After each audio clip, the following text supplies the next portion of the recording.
V mesecu maju je izšla računalniška igra Mordhau, ki stimulira srednjeveško bojevanje z meči, gorjačami in loki. Ustvaril jo je Marko Grgurovič, sicer doktorski študent na Fakulteti za matematiko, naravoslovje in informacijske tehnologije Univerze na Primorskem. Danes ga z velikim veseljem gostimo v našem studiu. Lepo pozdravljeni. Zdravo. Torej, kot sem že dejala, v začetku meseca maja je šla igra, ki ste jo ustvarili, o tem bova nekoliko kasneje, ampak kot se za karierne zgodbe je značilno, da se predstavi vaša pot. Torej, odkot prihajate, kje ste preživeli otroštvo, morda najbolj živi spomini na otroštvo? Telefoni so bili večji, monitorji bolj debeli in internet je bil bistveno bolj počasen in glasen. Tako, jaz sem sicer do 17. leta preživel v Izoli, ker sem tudi hodil v osnovno šolo Vojke Šmuc. Spomini pač na otroštvu so lepi, kot sem rekel, tehnologija se je bistveno spremenila v tem času, ampak mislim, da je moja pot ostala dokaj več ali manj ista z tega vidika. Kaj pa srednjo šolo ste tudi obiskovali? V Kopru. Hodil sem na srednjo tehniško šolo, na program tehniško gimnazijo. Zakaj sem se za to odločil, imeli so program tudi med drugimi stvarmi smo imeli predmete z računalništva. Že takrat sem imel cilj, da bi se vpisal na univerzitetni študij iz računalništva in tako sem se potem nekoliko odločil za smer tehniško gimnazijo. To je to. V srednji šoli se začnejo že tisti prvi žuri druženja med mladimi. Ste tudi vi izkusili ta, lahko rečeva, bolj zabaven del življenja ali ste že takrat večjo pozornost namenjali računalništvu, raziskovanju? Ne, definitivno je bilo tudi žuranja in tako v srednji kot na fakulteti. Medtem pa seveda v prostem času veliko tudi časa porabil za to, da sem od igranja raznih iger do tudi eksperimentiranja z programiranjem in tako je nekako naneslo na to. No. Kot sem dejala, ste doktorski študent na FAMNIT, Univerze na Primorskem. Še v preteklem študijskem letu ste bili tudi asistent, torej ste imeli stik oziroma ste predali znanje študentom. Kako se vam zdi ta poklic? Tako, izkušnje študenti so bile super, odlične. Imel sem predvsem predmet razvoj iger, to pomeni, da smo delali v orodju, s katerim tudi mi sicer delamo pri izdelavi igre Mordhau in tudi delajo drugi veliki studiji po celem svetu, kar se tiče razvoja iger. Tukaj je bilo super izkušnja, študenti so imeli možnost, da vidijo, kako se te stvari počnejo v praksi, kako ustvariš lahko igro tudi sam v bistvu in so tudi izdelali svoj projekt. Tako da tukaj je bilo, mislim, da vse na mestu in upam, da bom tudi v prihodnje še naprej kaj sodelovali. To leto žal nisem imel predmeta, predvsem zaradi dela. Vedeli smo, da bo pač izdaja igre in še dobro, da nisem imel predmeta, ker če ne bi bila res taka gužva, da ne vem, če bi prišlo skozi. Torej, v zadnjih tednih lahko veliko beremo, slišimo v medijih o tej vaši igri Mordhau. Kdaj ste začeli pravzaprav ustvarjati to igro? To ni iz danes na jutri. Koliko časa je potrebnega? Nekje produkcija sama, čisto delo na produktu je bilo 3 leta za 10-člansko ekipo. Začelo pa se je nekje 2 leti sem pa delal sam, pa še z enim kolegom.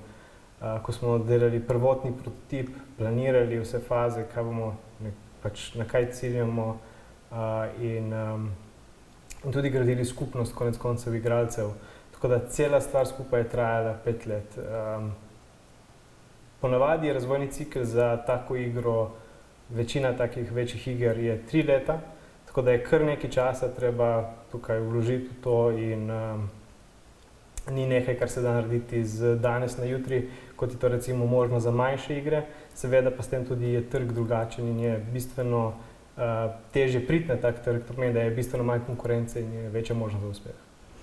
Zakaj pa pravzaprav ravno srednjeveška tematika? Mogoče ljubezen do tistega časa, vas tisti čas nasplošno zanima?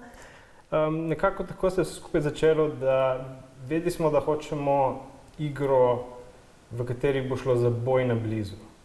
Tukaj so določene mehanike v igri, določena pravila, ki pač so bila nam zanimiva iz tega vidika, ki smo se odločili, da dajmo to probati narediti eno igro iz teh konkretno teh pravil, tako kot da bi recimo, ne vem, rekli, pravila, ki jih bomo uporabljali, so šah, ampak v našem primeru je šlo to za ta sistem bojevanja. Seveda, potem temu je treba prilepiti neko podobo, neko grafično podobo, ki tudi določa nekako trg, ki bo to kupoval. In zdaj prav veliko izbire tukaj nimamo. Ena je bila taka srednjeveška, lahko bi recimo tudi kakšno bolj Star Wars varianto z lightsaberi, smo se odločili pač demo za srednjeveško. Takrat je bil trg dokaj nenasičen s temi igrami in so bile vse precej uspešne tiste, ki so šle v to nišo.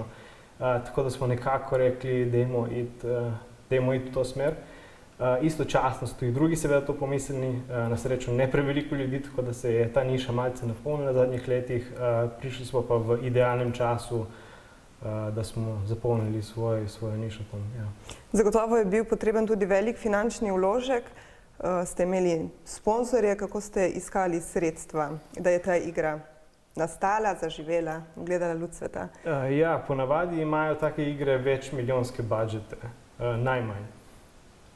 Mi smo to delali s praktično nič denarja, sicer smo potem tudi uspešno šli na Kickstarter in s Kickstarter kampanjo, to je bilo po enem letu nekako trdega dela, uspeli zbrati $300,000.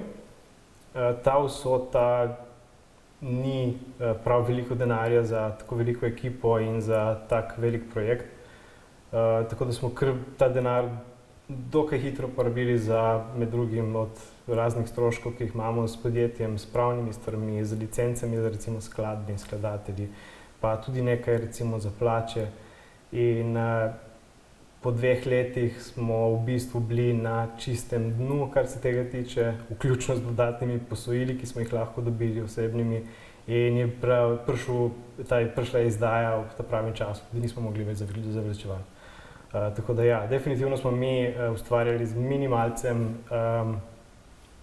in je bil to velik rizik, seveda z strani vseh, ampak se je bolj kot ne več ali manj za vse poplačal. Ste kdaj želeli odnehati vmes? Ne, tudi ne bi bila opcija, ker je bilo že toliko časa vloženega v to. Nekako mislim, da je razlog, zakaj ni nobeno odnehal, da smo tako zelo naivno pristopili k tej stvari in smo mislili, da bo ta igra končana v, ne vem, recimo par tednih, par mesecih, kakšnem letu in potem smo se znašli že nekje v sredini, z 2 leti in pol in je bilo, zdaj treba to končati. Seveda, cel čas je rasla naš ta skupina privržencev, ki so komaj čakali na izdajo in zaradi njih smo pač tudi vedeli, da bo stvar uspešna in da če ne drugo, bomo bili poplačani za nazaj. Toliko smo vedeli, nismo pa pričakovali seveda takega uspeha, ampak ne bomo se branili. Seveda. Kako pa je zaščito take igre? Vemo, da obstaja mnogo programov, ker si lahko na črno potegnemo, zloadamo dol filme, igre. Kako ste vi poskrbeli za to zaščito? Včasih je bilo tega zelo veliko. Danes se igre kupuje digitalno. In v primeru večigralskih iger, tej pirati, če jim tako rečemo, tudi ne morejo igrati igre online. In zato tudi ni preveč zanimivo z njihovega vidika. Veliko teh igralcev z tega črnega trga, če temu tako rečem, je tudi razlog za to je, prihajajo iz držav, kjer imajo bistveno nižje plače in si ne morejo privoščiti igre. Danes je to veliko izboljšalo, tudi recimo s strani Rusije je igra na voljo bolj poceni, ker so cene regionalne in zato tudi njih premami v bistvu, da bi raje kupili, kot pa igro naložili zastonj. Koliko izvodov igre je trenutno prodanih? Tako bom rekel, do konca meseca, do konca tega tedna verjetno bo število kopij prodanih že na 1 milijon. Koliko ste pa vi pričakovali realno, da jih bo v začetku, v prvem mesecu prodanih? Jaz sem zelo pesimist s številkami. Tudi pri Kickstarterju smo imeli neke nizke pa više cilje. Zaenkrat smo vse više cilje presegli. Tako nekako računali smo, da bomo prodali 100.000 kopij v enem letu. To je bil nizek cilj, ki smo rekli, tega sigurno ga dobimo s temi številkami, kot smo jih imeli že pred izdajo. Neki zelo visok cilj je bil pa recimo, 500.000 kopij v enem letu. Seveda, mi smo 500.000 kopij prodali v enem tednu, tako da je to res fenomenalno prešlo vsa pričakovanja naše. Pa se sploh zavedate tega uspeha ali se vse tako hitro odvija, da še niste pravzaprav dojeli, kaj se vse dogaja? Iskreno ne. Toliko stvari se dogaja, da res vsak dan prideš, pa pogledaš, pa vidiš, prodali smo še za $1 milijon kopij vrednega in jaz sem tako, zdaj pa gremo delati. Ker nas je toliko malo, da res komaj lovimo vse skupaj in držimo stvari skupaj. Zdaj se počasi stvari umirjajo, ampak kaos je bil ob izdaji res neverjeten.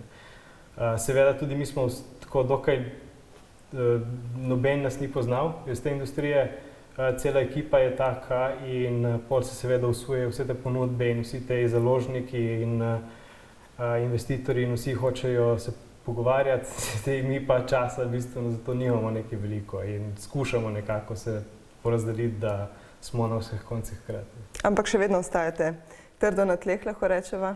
Ja, definitivno. Kaj dosti se tukaj ni spremenilo, mi delamo tako kot prej. Seveda je dosti več igralcev, dosti večji uspeh, ampak mi še vedno počnemo isto. Kot ste dejali, torej dobivate veliko ponudb. Kako pa izločiti tiste, ki morda bi na vas, negativno vplivali oziroma bi vas na nek način želeli izkoristiti?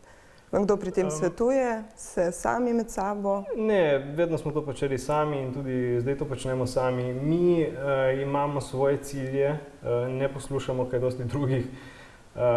Vsi nekaj želijo poleg tega, vsi hočejo nek delež, seveda, vsi hočejo nekaj imeti pri tem. Mi pa ciljamo predvsem na to, da dosegamo večji trg. To pomeni, da zdaj gledamo recimo na igralne konzole, gledamo na trge recimo na Kitajskem in nekako se skušamo usmeriti v to smer, da poiščemo partnerje, ki so zmožni nam pomagati recimo na teh trgih, ker ne mislimo stvari početi sami od nule. Veliko stvari pa počnemo sami od nule in to tudi nameravamo ohraniti, ker obenem iztržimo več iz tega in po drugi strani nam je tudi zabavno malce spremeniti pa početi kaj drugega. Pa je želja ostati v Sloveniji ali vam je svet sedaj na široko odprt? Naš fizično, kjer smo, ni toliko pomembno. Cela ekipa je raztresena trenutno po Evropi in nas to ni ustavilo do zdaj. Naš trg je definitivno digitalen, tako da glede tega nismo preveč omejeni. Ne vem pa, če bomo ali zrasli v večje podjetje ali pa se ustalili na neki lokaciji, to pa še trenutno nekako skušamo se odločiti. Koliko vas je trenutno? 10. Samo moška ekipa ali so tudi ženske vmes? Samo moška. Želje, cilji za naprej se že razvija nova ideja po novi igri, res je ta sveža, Mordhau, ampak vseeno. Trenutno ne, sicer definitivno bomo delali naprej na igri, dokler je zanimanje, dokler so igralci tam. Zelo verjetno bomo tako malce probali, eksperimentirali s kakšnimi zadevami v svojem času, ampak zaenkrat nimamo konkretno nobene ideje, da bi imeli že v planu, kam iti naprej. Mi se vam bomo počasi najlepše zahvalili za vaš obisk. Želimo vam še veliko uspeha tudi vnaprej. Radi beremo o takih uspehih tudi naših študentov oziroma študentov Univerze na Primorskem in veseli bomo še kdaj vašega obiska v našem studiu, morda z novo igro. Hvala. Hvala tudi vam, ki nas spremljate in lepo zdrav do naslednjič.